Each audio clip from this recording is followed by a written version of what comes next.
Severe weather warnings across the eastern states, heavy rain, strong winds, flash flooding possible, thunderstorms that could turn dangerous. That is what we'll be looking at over the next several days. I've examined the latest from the Bureau of Meteorology, analysed the models, and there is a complex weather pattern setting up that is going to affect a large portion of the country. Some areas will see welcome relief, others face challenging conditions. Let's break it down properly. Right now, conditions across Australia are remarkably varied. And it's worth understanding where we were starting from because that context matters for what is coming. Up across Queensland, it has been warm and humid. The leftovers from that tropical cyclone are still producing thunderstorms and rain around the coastline, pushing inland as well. Brisbane has been copping it, 38 degrees with humidity making it feel even worse. That warm, sticky air mass has been parked over southeast Queensland all week. Compare that to what is happening down south. Tasmania saw -2 this morning in some areas. Frost across parts of the state. That cold air is already in place. Melbourne hit 32 yesterday. Bloody hot for this time of year. Spring weather that feels more like midsummer. Adelaide has been the lucky one. 24 degrees and sunny. Perfect weather while everyone else either bakes or freezes. Perth has been bone dry. 3 months with bugger all rain. The gardens are struggling. Dams are getting low. That dry spell continues for now, but there are signs of change coming. The contrast you are experiencing right now, the heat up north, the cold down south, the dry out west, is all about to shift as multiple systems move across the continent over the next week. Let me show you what is driving all this. The air pressure map tells the story. You've got low pressure covering most of the continent. That purple shading across Australia indicates lower air pressure, which is favourable for having lighter winds in most places. It produces the showers and instability in the tropical regions. But down around Victoria, Tasmania and South Australia, there's a high pressure system dredging up a southerly wind. That high affects the southern coastline primarily. That is where you've got the highest risk of showers, though to be honest with you, it's mostly dry over the days ahead. Between all that low pressure over the continent and the high pressure to the south, we're going to see what I call a squash zone. The air pressure gets compressed. That means windy weather coming through for some places. Now, someone asked the other day why I don't show wind maps. Fair question. Once you get used to understanding what isobars look like, those white lines on the pressure chart, you know that when you see them squashed together, that says windy weather. The closer those lines, the stronger the wind. It is a fundamental principle of meteorology that serves you well. Let's work through this day by day because the pattern evolves significantly. Wednesday is shaping up with all that low pressure around the top part of Australia, really the top 2/3 of the country sinking right down into New South Wales. As it does that, the high pressure that is further south is squeezing up that air pressure. The isobars, those white lines, get squashed together. That means gusty conditions through the mountains around the ACT and coming out into Victoria. We're really not talking about severe gales, but gusts may get up to gale force here and there. Not great when you combine it with dry, windy weather. You've got a few thunderstorms moving into New South Wales, couple of showers maybe around Victoria and Tasmania, but most of the energy is up in Queensland, that S, where we're re-seeing widespread thunderstorms and downpours of rain. Some areas potentially getting 60 to 70 millimetres in just a day. The BOM data shows this system is fairly typical for this time of year, but it's worth paying attention to because of the fire danger implications. Dry, gusty winds are never what you want when there's elevated fire risk. By Thursday, we've still got the wind around. In fact, Thursday is a particularly gusty day around Victoria and South Australia. It's a southeasterly wind for the most part. Again, gusts might get up to gale force into the afternoon, but it's really just more of a gusty, blustery day in exposed places. We're really not talking about damaging winds, but blustery winds all the same. If you've got fires and you've got mostly dry weather around, that is not a good forecast. The only positive here is we do have some showers, but the pale blue right at the bottom of the rainfall scale tells you we are not talking about a lot of wet weather. Rain is more likely on the eastern and southeastern sides, brushing the ACT and up around parts of New South Wales. Heavier rain up around parts of Queensland. 200 millimetres forecast in some central areas, although that is not widespread. For the most part, rainfall is not actually too big in a number of areas, but a fair amount of thunderstorms and downpours around Queensland. It's pretty quiet in the Northern Territory and much quieter around Western Australia on Thursday. That easterly wind is pushing out to the coastline, and that brings me to the thunderstorm risk. Thursday afternoon, 2 o'clock Eastern Time, we're re-looking at severe thunderstorms around eastern parts of Victoria, the ACT, New South Wales. Severe thunderstorms with large hail possible. Chance of flash flooding in localised areas, not quite so much severe risk in the Queensland area, although the far north of Queensland certainly has them. They're a little more isolated up there. Seeing this energy in the southeast might be a bit of good news if you can get one of those rain events to fall where it is dry, but you don't want the lightning with it as well. That can start fires. Few moving parts, that is for sure. The models, both Access and the European model, are in reasonable agreement on this Thursday setup. The GFS is slightly more aggressive with the thunderstorm development, but they were all showing the same basic pattern. When models converge like that, confidence increases. Friday brings a couple of low pressure zones up around the Coral Sea, kind of the Vanuatu area. Both of these lows are worth monitoring, but the one near Queensland is producing more heavy rain. Some areas getting 150 millimetres in just a day. We are seeing a lot more of that monsoon rain around Queensland into New South Wales. Low pressure near the Queensland border means, again, that squash zone with the isobars, the white lines all squeezing together. That is a sign of strong wind. Gusty conditions on Friday, especially around the mountains, the Victorian Alps, around the Great Dividing Range, around the ACT. Heaviest rain coming into the southeast corner here. Maybe 60 to 70 millimetres for some of you in just a day. Most places, though, don't have that kind of rainfall. You are sort of down around 5 to 10 millimetres. Northern Territory, if I'm not talking about you much, it's because there isn't really a lot going on. Just a few showers, just like we see in the Kimberley. Got a few showers through Western Australia. But the heat is pushing down past Bunbury by the time we get to Friday into the afternoon. South Australia is kind of in between it all. Southeasterly winds, just a couple of coastal showers. One to be very much, although sometimes you can get a thunderstorm out of that kind of setup. For those waiting for rain, particularly around the Riverina, around Wagga Wagga, this is brutal. Conditions there have been dry, and unfortunately this system doesn't deliver much relief to that area. The rain stays further east along the ranges and the coast. Inland areas miss out again. Going into Saturday, still monitoring the two tropical lows off to the northeast. The modelling today is showing some uncertainty about whether these merge into one system or remain separate. That's something we'll have clearer information on by Thursday's update. But the main feature for most of you is the southeast corner of Australia.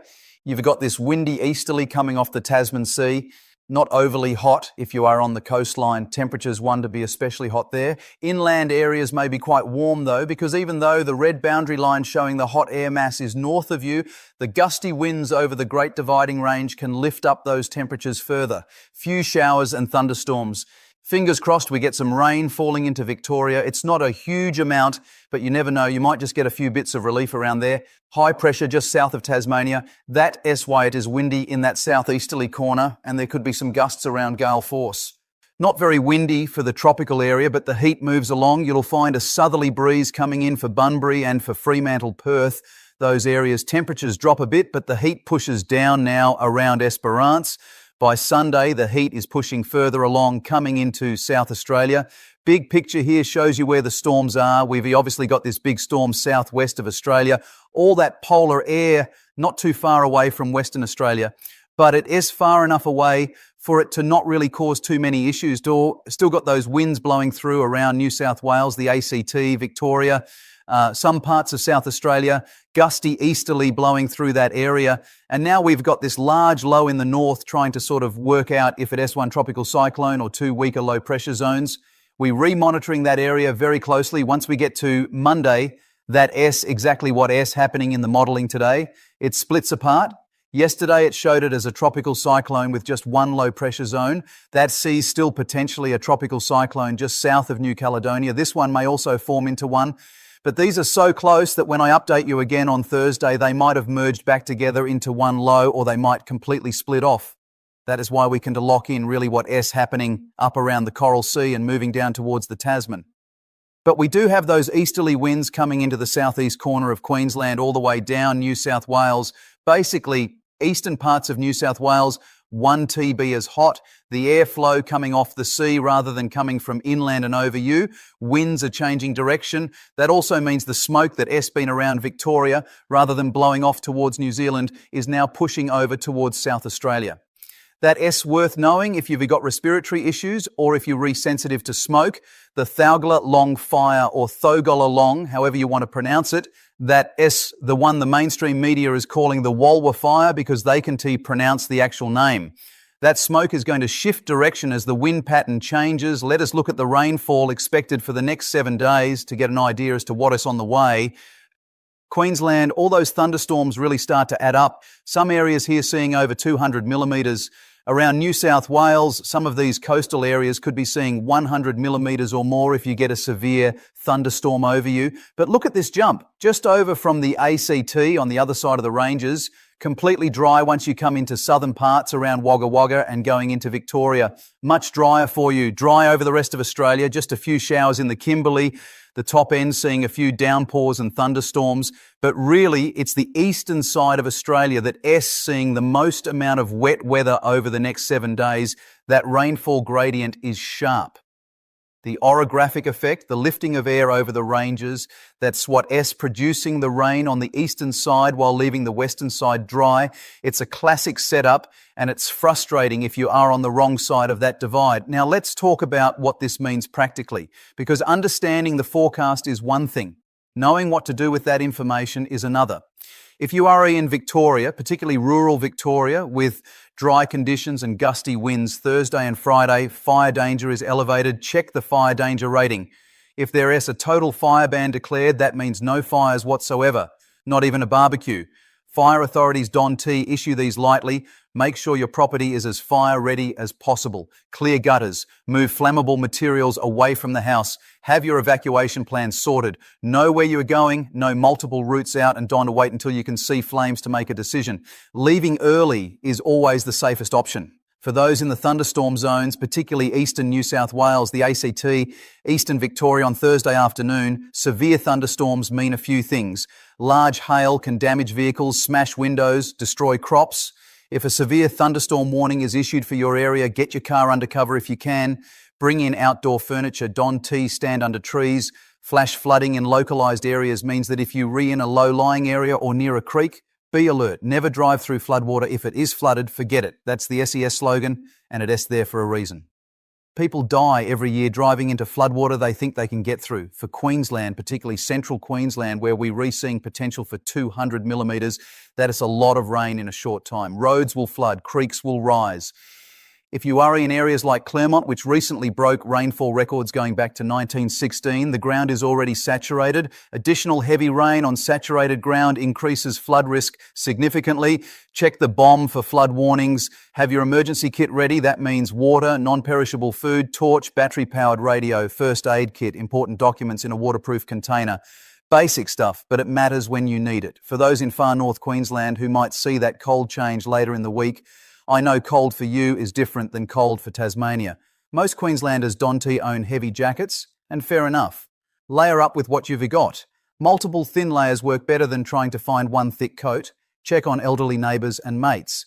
Temperature changes affect older people more. A quick phone call or a knock on the door to make sure they're all right. That's just being a decent human being. For livestock, particularly cattle and sheep, make sure they've got access to shelter if conditions turn severe. Newborn animals are especially vulnerable to cold, wet and wind. Paddocks that might flood move stock to higher ground before it becomes an issue, not during. South Australia, you are in between systems. Southeasterly winds, couple of coastal showers. Not much happening, which is probably frustrating given how dry it has been. The dams are low, paddocks are dry. This system unfortunately doesn't deliver much for you. The next frontal system coming through Western Australia early next week might have better potential, but we'll need to see how that develops. Western Australia, you've been particularly dry. 3 months with bugger all rain. That dry spell continues through this week. The heat pushes down to the southwest by the weekend. Then early next week, we start seeing some frontal systems move through that could finally bring some relief. But I am not going to promise anything until we see how those systems develop. Tasmania, you're already feeling the chill. Overnight minimums below zero in some areas. That is just the beginning. By Thursday, those temperatures drop even further. If you're heading to the mountains, if you are travelling to the snow, carry chains. Road conditions can change quickly. One thing I want to address, because I've seen this come up, is the difference between being prepared and panicking. This system deserves attention, but let's keep it in perspective. It's a significant weather event, not the end of the world. You've seen worse. Many of you remember Black Saturday, February 7th, 2009. 173 people lost their lives. winds up to 120 kilometres per hour, catastrophic fire conditions. That was an extreme event. This current system 1T reached those levels, but it is still worth taking seriously. The conditions are challenging. The forecast has uncertainty, particularly around those tropical lows and how they develop. But we've got good monitoring, good warning systems, and most importantly, you've got experience. Use that experience. Trust your judgment. If something doesn't feel right, if conditions are deteriorating faster than expected, act. Don T, wait for an official warning if you are in immediate danger. For those wanting to understand the technical side a bit more, let me explain what is creating this pattern. You've got a blocking high pressure system to the south. That high is preventing systems from moving through in their normal west to east pattern. Instead, we get this stalled situation where the low pressure over the continent can to move along. When systems stall, that S, when you get prolonged periods of the same weather. If it S dry and windy, that continues. If it S wet, that continues. The trick is figuring out when that pattern breaks. The models are suggesting that by early next week, Monday or Tuesday, that blocking high starts to weaken. That allows for more normal movement. But until then, we're restuck in this pattern. The other factor is those tropical lows. Tropical systems are notoriously difficult to forecast. Small changes in steering currents can mean the difference between a system coming south towards the coast or heading east out to sea. The models yesterday showed one tropical cyclone. Today they were showing two separate lows. By Thursday S update, it might be something else entirely. That uncertainty is frustrating, I know, but it's honest. I am not going to pretend I know exactly what those systems will do when the models themselves are showing different scenarios. What I can tell you is we're re-monitoring them closely, and as soon as there is clearer information, you will have it. The rainfall totals I showed you, those 7-day totals, they are rebased on the current model runs. They could change. If those tropical lows merge and intensify, rainfall could be higher. If they dissipate, rainfall could be lower. That's the nature of weather forecasting. We work with probabilities and scenarios, not certainties. But the broad pattern, the windy conditions in the southeast, the thunderstorm risk Thursday, the continued dry conditions in Western Victoria and South Australia, that S fairly locked in. The details might change, but the overall setup is solid. For those along the New South Wales coast, that easterly flow is going to persist through the weekend. That means cooler temperatures on the coast, but it also means good surf.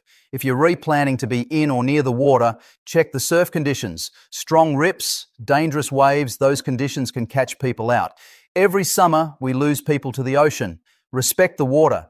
For inland New South Wales, temperatures will be more variable. That gusty wind coming over the ranges can lift temperatures on the western side. You might see 35, even 40 degrees in some spots, while the coast sits at 25. That's the fire effect, and it creates its own fire danger concerns. Looking at the big picture, Australia S weather over the next week is driven by multiple competing systems. The tropical moisture in the north, the high pressure in the south, the low pressure over the continent, and those developing systems in the Coral Sea. When you've got that many factors, uncertainty increases. But the tools we have, the satellite imagery, the radar, the weather stations, the models, they read better than they've ever been. The Bureau of Meteorology does exceptional work. Their warnings are based on solid science and decades of experience. When they issue a severe weather warning, take it seriously. When they issue a fire danger rating, pay attention. These aren't issued to create panic. They reissued to give you information so you can make informed decisions. That is what this forecast is about. Giving you the information you need in a format you can understand so you can make the right decisions for yourself, your family, your property, and your community. I want to have an update tomorrow, Wednesday. I'll be back Thursday with the latest information. By then, we'll have better clarity on those tropical systems. We'll see how Thursday's thunderstorms played out, and we'll have a clearer picture of the weekend and early next week. Until then, stay safe. Check the BOM website for the latest warnings. If you've got concerns, trust your judgment. And if you see someone who needs help, be it a neighbour who's elderly, a mate who is struggling, or a stranger on the side of the road, give them a hand. That is what we do.